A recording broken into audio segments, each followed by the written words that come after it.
யோவான் 14:1 ஆண்டவர் சொல்றாரு, உங்களுடைய இருதயத்துல நீங்க கலக்கம் வைத்துக் கொள்ளாதீங்க, கலங்காதீங்க. நடக்கிற பிரச்சனையை பார்த்து, சூழ்நிலை பார்த்து, வருகிற தேவையை பார்த்து, மனிதர்கள் உங்களோடு பேசுகிற பேச்சை பார்த்து இது என்னவாய் முடியுமோ, எப்படியாய் மாறுமோன்னு சொல்லிட்டு நீங்க கொஞ்சம் கூட கலங்காதீங்க. கர்த்தர் சொல்றாரு, உங்கள் இருதயத்துல அந்த கலக்கம் வேண்டாம், உங்களுடைய இருதயத்துல அந்த துயரங்கள் வேண்டாம். அந்த கலக்கங்கள் உங்களை என்ன பண்ணணும்னா இன்னும் உங்களை சோர்வுக்குள்ளாக்கும், இன்னும் உங்களை பயத்திற்குள்ளாக தள்ளும். அதான் தேவன் சொல்ற, நீ கலங்காமல் திட்டமானதாயிரு, நீ சோர்ந்து போகாதே, நீ வஞ்சிற்கும் திகையாதே, நீ எதை குறித்தும் கவலைப்படாதே. உன் தேவன், உன்னை அழைத்த தேவனாகிய நான் உன்னை நடத்துவேன். உன்னுடைய துயரத்திலிருந்து உன்னை நான் தூக்கி விடுவேன். இப்போ உனக்கு இருக்கிற பிரச்சனையிலிருந்து உன்னை நான் காப்பாற்றி உன்னை நான் தப்பிக்க வைப்பேன். அதனால நீ கலங்காதே. கர்த்தர் அதுக்கப்புறம் சொல்ற, விசுவாசம் உள்ளவனாயிரு. நமக்கு என்ன தேவைன்னா விசுவாசம். எங்க நீங்க விசுவாசத்தை வைக்கிறீங்க அங்க கலக்கம் இருக்காது. விசுவாசம் இல்லாத இடத்துலதான் கலக்கம் இருக்கும். அப்ப கர்த்தரை நீங்க இன்னும் முழுசா நம்பல, கர்த்தரை இன்னும் ஏற்றுக்கொள்ள, அவரை பிடித்துக் கொள்ள உங்களுக்குள்ள கலக்கம் உங்க இருதயத்தை ஆளுகை செய்யும். ஆண்டவர் சொல்ல, நீ கலங்காத, மாற்றாக நம்ம எப்படி இருக்கணுமா, விசுவாசம் உள்ள பிள்ளைகளா இருக்கணுமா. கலக்கம் நமக்கு வஞ்சுக்குமே உதவாது, கலக்கம் நமக்கு எதுக்குமே உதவி செய்யாது. ஆனா விசுவாசம் அப்படின்னு, அந்த விசுவாசம் சூழ்நிலை எல்லாம் அப்படி இருக்கும். ஆனா நீங்க கர்த்தர் மீது வைத்திருக்கிற விசுவாசமே உங்களை அழகாய் நடத்தும், அந்த பலத்தை கொடுக்கும், அந்த தைரியத்தை கொடுக்கும், அந்த சத்துவத்தை பெருக பண்ணும், உங்களை அழகாய் நடத்த அந்த விசுவாசம் ஒன்றே போதுமான காரியமா இருக்குது. கர்த்தர் எனக்காக யுத்தம் செய்வார், கர்த்தர் எனக்காக இந்த காரியத்தில் எனக்காக வழக்காடுவார், எனக்காக மனிதர்கள் கண்களில் தயவு கொடுப்பார், எனக்காக பேசுவார், எனக்காக எல்லாவற்றையும் செய்வார்னு சொல்லிட்டு கர்த்தர் மேல உங்களுடைய விசுவாசத்தை வைக்கும் பொழுது கர்த்தர் கட்டாயம் உங்களை நடத்துவார், கர்த்தர் கட்டாயம் உங்களை போஷிப்பார், கர்த்தர் கட்டாயம் உங்களுக்கு தேவையான காரியங்களை சந்திக்க போதுமான ஆண்டவராக இருக்கிறார். நீங்க செய்ய வேண்டிய ஒரே காரியம் விசுவாசம். உங்க வாழ்க்கையில என்ன பிரச்சனையோ, என்ன போராட்டமோ, என்ன தேவையோ, என்ன நெருக்கடியான சூழ்நிலை இருந்தாலும் அந்த விசுவாசத்தை மாத்திரம் கடைசி வரை பிடித்துக் கொள்ளுங்க. அந்த விசுவாசத்தை நீங்க கடைசி வரை பிடிக்கும் பொழுதுதான் தேவன் உங்களை ஆசீர்வதிக்க முடியும். அதனால நீங்க கலங்காதீங்க, கலக்கங்கள் வேண்டாம். உங்களை சுத்தி மனிதர்கள் உங்களை கலக்கம் பண்றாங்களா, உங்களுடைய இருதயத்தை அவங்க சோர்ந்து போக பண்றாங்களா, அந்த மனிதர்களை விட்டு கொஞ்சம் விலகுங்க. நம்ம எவ்வளவுதான் திடமானதா இருக்குன்னு நினைத்தாலும் சுத்தி இருக்கிற நபர்கள் அந்த காரியத்தை குறித்து திரும்ப திரும்ப பேசி பேசி பேசி நம்மளுடைய இருதயத்தை கலங்க பண்ணுவாங்க. அப்படிப்பட்ட நபர்கள் இருந்து கொஞ்ச நாள் விலகி இருங்க. உங்களை கலங்கடிக்கிற செய்திகளிலிருந்து விலகிருங்க. எந்த காரியம் உங்களை கலங்க பண்ணுதோ, எந்த காரியம் உங்களை வலிக்குள்ளும் வேதனைக்குள்ளும் தள்ளுதோ, அந்த காரியத்திலிருந்து நீங்க கொஞ்சம் உங்களுக்கு விலகிக் கொள்ளுங்க. மாற்றாக தேவன் கிட்ட விசுவாசத்தோடு அறிக்கையிடுங்க. முடியாது என்ற காரியம் கர்த்தர்கிட்ட இல்லவே இல்லை. தேவனால் கூடாத காரியம் ஒன்றுமில்லைன்னு சொல்லிட்டு வசனம் இருக்கு. அப்போ உங்க வாழ்க்கையில என்ன காரியங்கள் தேவையோ அதுல தேவன் உங்களுக்காக அற்புதத்தையும் அதிசயத்தையும் செய்ய காத்து கொண்டிருக்கிறார். தேவன் அதிசயமான தேவைகளை சந்திப்பார், தேவன் அதிசயமான காரியங்களை செய்வார். உங்களுக்காக அற்புதங்களை செய்ய தேவன் போதுமான ஆண்டவராக இருக்கிறார். உங்களுக்கு வேண்டிய ஒரே விஷயம் விசுவாசம். நீங்க விசுவாசத்தோடு இருக்கும் பொழுது கட்டாயம் கர்த்தர் உங்களுக்காக யாவற்றையும் செய்ய முடிப்பார். உங்களுடைய விசுவாசம் ஒன்றே போதும். உங்களுடைய விசுவாசமே எல்லாவற்றிற்குமே ஒரு முடிவா இருக்கும். நீங்க அந்த விசுவாசத்தோடு கர்த்தர் சமூகத்திலே தரித்து கொண்டிருங்க. நீங்க ஒன்றும் செய்ய தேவையில்லை, அவரை விடாமல் பிடித்து கொண்டிருந்தா மாத்திரம் போதும். கர்த்தரை விசுவாசிக்கிற பிள்ளைகளாகிய நீங்கள் தான் பாக்கியவான்கள், பாக்கியவதிகள்.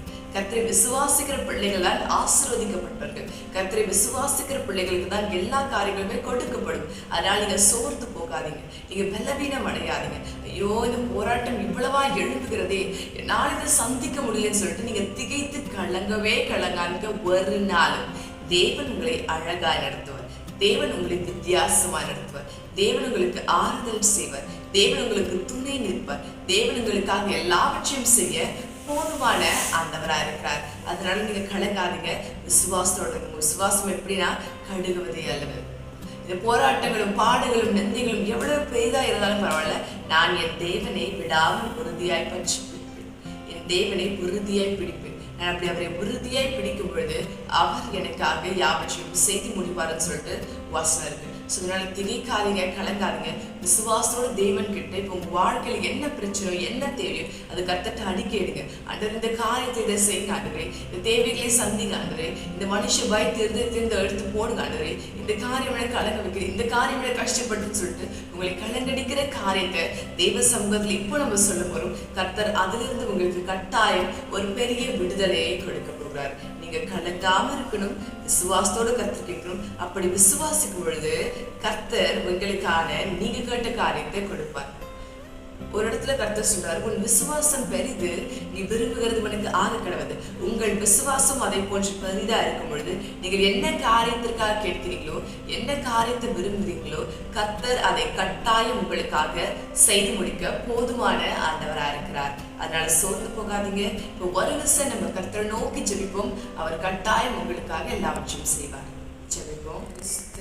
ஸ்தோத்திரம் ஆண்டவரே, மகிமையிலே வாசம் செய்வேன் ஆண்டவரே, உமக்கு ஸ்தோத்திரம் ஆண்டவரே. அப்பா, இந்த நேரத்திற்காக வேலைக்காக உமக்கு நன்றி செலுத்துகிறேன். நீர் என்னோடு இருப்பவர், எனக்காக எல்லாவற்றையும் செய்வர். என் பலனே உமக்கு நன்றி, என் கோட்டையே உமக்கு நன்றி, என் துருகமே உமக்கு நன்றி. சகலவற்றையும் எனக்காக செய்கின்ற தேவனே உமக்கு கோடான கோடி ஸ்தோத்திரம் ஆண்டவரே. நான் ஆராதிக்கும் என் தேவனே, நித்திய பிதாவே, நிரந்தரமான இயேசுவே, இம்மானுவேலராகிய தேவனே உமக்கு ஸ்தோத்திரம் ஆண்டவரே. ஆவியானவரே, அநேக ஜனங்கள் வீடியோ பார்த்துக்கிட்டு உங்களிடம் ஜெபிக்கிறார்கள் ஆண்டவரே. அவங்க இருதயம் கலங்கி கொண்டு தவிக்கிறார்கள் ஆண்டவரே. இருதயம் அப்படியாக கலங்கி கொண்டு இருக்கிறது ஆண்டவரே. பரிசுத்தரே, இயேசு மகராஜாவே, நான் ஆராதிக்கும் என் தேவனே, நித்தியமா இருப்பவரே, உமக்கு கோடான கோடி ஸ்தோத்திரம் ஆண்டவரே. அப்பா, அவர்கள் இருதயம் கலங்கி கொண்டு இருக்கிறது ஆண்டவரே. அப்பா, அதிலிருந்து அவர்களை மீட்டுக் கொள்வீராக. அவர்கள் விசுவாசத்தோடு சமூகத்தில் உமக்காக காத்து கொண்டு இருக்கிறார்கள். விசுவாசத்தோடு உண்மை பார்க்கணும், உண்மையோடு பேசணும், உண்மை தரிசிக்கணும், உமக்கு அடுத்த காரியங்களை செய்யணும்னு சொல்லிட்டு அவர்கள் விசுவாசத்தோடு காத்து கொண்டு இருக்கிறார்கள் ஆண்டவரே. அவங்க வாழ்க்கையில் உடனே ஒரு அற்புதத்தை செய்வீராக. நெடுநாளாய் விசுவாசத்தோடு காத்து கொண்டிருக்கிறார்கள். அற்புதமா இந்த காரியங்கள் கொடுக்கப்படுவதாக, அதிசயங்களை செய்வீராக, அழகாய் நடத்துவீராக, அபிஷேகம் செய்வீராக. நான் ஆளுகை செய்யும் என் தேவனே, நித்தியமா இருப்பவரே, நிரந்தரமான இயேசுவே உமக்கு ஸ்தோத்திரம் அப்பா. உதவி செய்யும் என் ஆண்டவரே, யெகோவா ஈரே, யெகோவா ஷாலும், உமக்கு கோடான கோடி ஸ்தோத்திரம் ஆண்டவரே. நித்தியமா இருப்பவரே, நிரந்தரமான இயேசுவே, ஜனங்களை ஆசீர்வதிங்க. அவர்கள் விரும்புகிற காரியத்தை அவர்களுக்கு கொடுப்பீராக. இயேசுவின் நாமத்தாலே அந்த பிரச்சனையிலிருந்து விடுதலை கொடுங்க ஆண்டவரே. இயேசுவின் நாமத்தாலே அந்த நிந்தையிலிருந்து விடுதலை கொடுங்க ஆண்டவரே. இயேசுவின் நாமத்தாலே அந்த காரியங்கள் அவர்களுக்கு கொடுக்கப்படுவதாக, தேவைகள் சந்திக்கப்படுவதாக இது கொடுங்க ஆண்டவரே. அப்பா, பிள்ளைகளுக்கு என்ன பிரச்சனையோ அதிலிருந்து விடுதலை கொடுத்து அவர்களை ஆசீர்வதிப்பீராக. ஒரு சேமத்தை கொண்டு வருவீராக. ஆசீர்வாத மழையை வர்ஷிக்க பண்ணுவீராக. அதற்காக உங்களுக்கு கோடான கோடி ஸ்தோத்திரம் ஆண்டவரே. இது கூட இருங்கப்பா, உடைய பிள்ளைகளோடு கூட இருங்கப்பா. உடைய பிள்ளைகளை ஆசீர்வதிங்க ஆண்டவரே. உடைய பிள்ளைகளுக்கு தேவையான காரியத்தை சந்திங்க ஆண்டவரே. நீரே செய்வீராக, நீரே ஆசீர்வதிப்பீராக. எல்லாவற்றையும் செய்யுங்க ஆண்டவரே. உங்களுடைய விசுவாசமா இருக்கிற பிள்ளைகள் விரும்புகிற காரியத்தை இப்பொழுது இயேசுவின் நாமத்தால் கொடுக்கப்படுவதாக. இயேசுவின் நாமத்தால் இந்த காரியங்கள் கொடுக்கப்படுவதாக. நோக்கி கேட்கிற யாரா இருந்தாலும் பரவாயில்ல ஆண்டவரே. அப்போ அப்படி நாமத்து நிமித்தம் விசுவாசம் வைத்து அவர்கள் கேட்கிறாரே, அவர்கள் எவரா இருந்தாலும் அவர்களுக்கு நீ விடுதலை கொடுப்பீராக. ஆழ்ந்த தைலத்தினால் நிரப்புவீராக, அபிஷேகம் செய்வீராக. சகலவற்றையும் செய்ய பொறுமைக்காக நமக்கு கோடான கோடி ஸ்தோத்திரம் ஆண்டவரே. அப்பா, ஜெபத்தை கேட்டீர், ஆசீர்வதித்தீர், அதற்காக உமக்கு நன்றி அப்பா. இயேசு கிறிஸ்துவின் நாமத்தினால் ஜெபிக்கிறேன். ஜெபம் கேட்கும் ஜீவனுள்ள நல்ல பிதாவே. ஆமென், ஆமென்.